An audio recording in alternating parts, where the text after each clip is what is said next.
अच्छा देखिए स्टूडेंट्स, ये करंट डेंसिटी जिसे हम लोग जे से रिप्रेजेंट करते हैं और इलेक्ट्रिक फील्ड ई से, इन दोनों के बीच का रिलेशन हम लोगों ने सीखा था कि current density equal to sigma into electric field.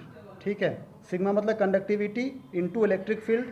ठीक है, ये देखिए यहाँ पर हमने लिख दिया है current density J equal to conductivity को सिग्मा से रिप्रेजेंट करते हैं और इसे हम लोग इलेक्ट्रिक फील्ड को ई से रिप्रेजेंट करते हैं। ठीक है ना, ये जो फॉर्मूला है वही हमने अच्छा क्रॉस मल्टीप्लाई यदि हम लोग कर दें तो कंडक्टिविटी जिसे हम लोग सिग्मा से रिप्रेजेंट करते हैं that is current density J upon electric field हो जाएगा।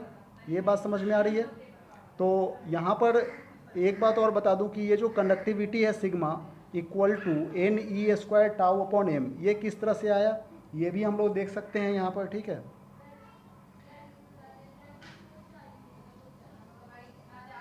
देखिए हम लोग एक फॉर्मूला जानते हैं I equal to N E A V D. ठीक है ना, ये फॉर्मूला हम लोग जानते हैं। तो यहाँ से यदि हम लोग इसे डिराइव करें कि आई इक्वल टू एन ई ए, अच्छा यहाँ पर देखो ड्रिफ्ट वेलोसिटी का फॉर्मूला हम लोग क्या जानते हैं, ई इंटू इलेक्ट्रिक फील्ड, ठीक है ना, अपॉन एम इंटू टाउ। ठीक है ना, इलेक्ट्रिक फील्ड का फॉर्मूला क्या होता है पता है आप लोगों को? इलेक्ट्रिक फील्ड मतलब होता है वोल्ट पर यूनिट लेंथ।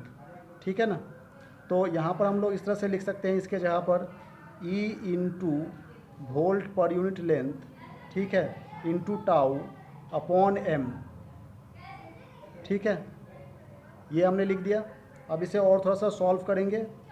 यहाँ पर देखिए v अपॉन आई, इसे क्रॉस मल्टीप्लाई कर दो। ठीक है ना, तो अच्छा इसे मल्टीप्लाई करो एन ई, ये ई और ई मल्टीप्लाई होकर के एन ई स्क्वायर हो गया, ये टाउ यहाँ पर रह गया। ठीक है, अपॉन एम हमने सबको अलग कर दिया है यहाँ पर। और यहाँ पर क्या बच गया, ए अपॉन एल। ठीक है, ये ए है और अपॉन में एल बच गया। ठीक है, और यहाँ पर हमने और क्या बच गया, v बच गया, v लिख दिए।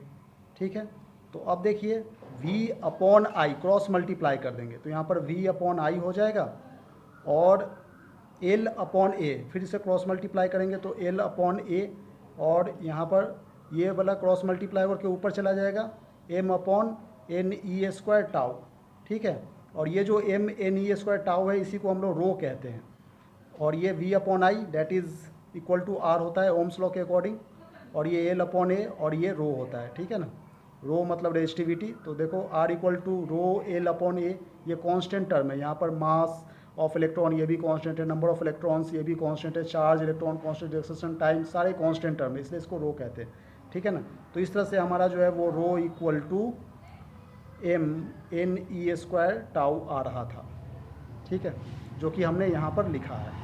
अब वन अपॉन रो कर दिया, इसको रिवर्स कर दिए तो N E square tau upon M हो गया। ठीक है ना, तो हमने ये देखा यहाँ पर किस तरह से rho equal to M upon N E square tau होता है, ये हम लोगों ने अभी देखा।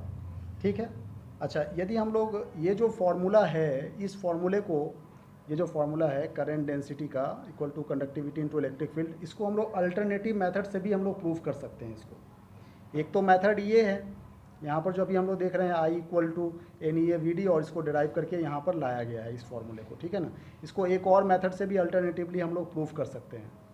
ये बात समझ में आ रही है? यहाँ पर ये देखिए, ये हम लोगों ने अभी यहाँ पे प्रूफ किया। ठीक है, यहाँ से लेकर के ये पूरा आप देख सकते हैं, ये पूरा ही डेरिवेशन है। अब दूसरे तरीका से हम लोग डिराइव करेंगे, अल्टरनेटिव मेथड, अल्टरनेटिवली। अच्छा ये अल्टरनेटिवली यदि हम लोग इसे प्रूफ करें तो देखिए ओम्स लॉ से हम लोग प्रूफ करेंगे इसे। ओम्स लॉ, ठीक है ना, ओम्स लॉ का फॉर्मूला हम लोग क्या जानते हैं, I equal to V upon R होता है, वी अपॉन, अच्छा R equal to rho L upon A. ठीक है ना, रो एल अपॉन ए जो फॉर्मूला है वो लिख दिए। यहाँ पर वी अपॉन, ये क्रॉस मल्टीप्लाई के ऊपर चला गया, V into A upon rho into L हो जाएगा। ठीक है, और यहाँ पर फिर से क्रॉस मल्टीप्लाई कीजिए, आई अपॉन ए, ये ए को इधर ले आए हैं, और वन अपॉन रो था, वन अपॉन रो लिख दिए, और यहाँ पर वी अपॉन एल है, वी अपॉन एल लिख दिए। ठीक है ना, तो वन अपॉन रो को क्या कहते हैं, 1/ρ को हम लोग कहते हैं कंडक्टिविटी, और वोल्ट पर यूनिट लेंथ को क्या कहते हैं, इलेक्ट्रिक फील्ड कहते हैं। ठीक है, तो इस तरह से हम लोग, और I/A को क्या कहते हैं, करंट डेंसिटी कहते हैं। ठीक है, तो इसको हम लोग क्या लिख सकते हैं, I/A को करंट डेंसिटी, इसे कहते हैं सिग्मा, और इसे कहते हैं इलेक्ट्रिक फील्ड। तो देखिए हमारा ये फॉर्मूला जो है यहाँ पर प्रूफ हो गया अल्टरनेटिव तरीके से। ठीक है, यहाँ पर लिख सकते हैं I/A, इसको कहते हैं करंट डेंसिटी। ठीक है, सिग्मा इक्वल टू 1/ρ, और electric field equal two volt per unit length. ठीक है ना, तो इस तरीके से हम लोग J equal to sigma into electric field ये कैलकुलेट कर सकते हैं। अच्छा, यदि हम लोग रिलेशन फाइंड आउट करें, एक और रिलेशन देखिए यहाँ पर फाइंड आउट करते हैं, relation between conductivity and drift velocity. ये छोटे छोटे रिलेशन जो है वो एग्जाम में पूछे जाते हैं। कंडक्टिविटी को सिग्मा से रिप्रेजेंट करते हैं और ड्रिफ्ट वेलोसिटी को VD से रिप्रेजेंट करते हैं। ठीक है, तो देखिए अभी हम लोगों ने एक फॉर्मूला सीखा था कि करंट डेंसिटी इक्वल टू होता है सिग्मा इंटू इलेक्ट्रिक फील्ड, अभी अभी सीखे हैं इस फॉर्मूले को। ठीक है, तो जे का फॉर्मूला मतलब करंट अपॉन एरिया। ठीक है ना, करंट अपॉन एरिया ये फॉर्मूला जानते हैं। करंट मतलब NEAVD होता है, ये फॉर्मूला है। अपॉन ए हो गया, ए से ए कैंसिल आउट कर देंगे, और यहाँ पर सिग्मा इंटू इलेक्ट्रिक फील्ड हो गया। ठीक है, तो यहाँ पर हम लोग लिख सकते हैं NEVD equal to sigma into electric field. तो यही तो दो रिलेशन हमें चाहिए था, है कि नहीं। ये ड्रिफ्ट वेलोसिटी ये रहा और कंडक्टिविटी ये रहा। ठीक है, क्योंकि हम लोग जानते हैं कि J current density equal to NEVD होता है।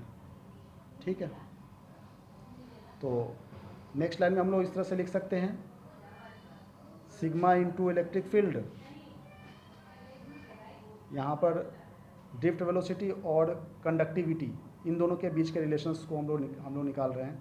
तो electric field sigma into electric field equal to NEVD, ये एक रिलेशन निकल के आ रहा है, जिसमें इलेक्ट्रिक फील्ड ये कंडक्टिविटी ये रहा और ड्रिफ्ट वेलोसिटी ये रहा, इन दोनों के बीच का रिलेशन ये। Thank you very much.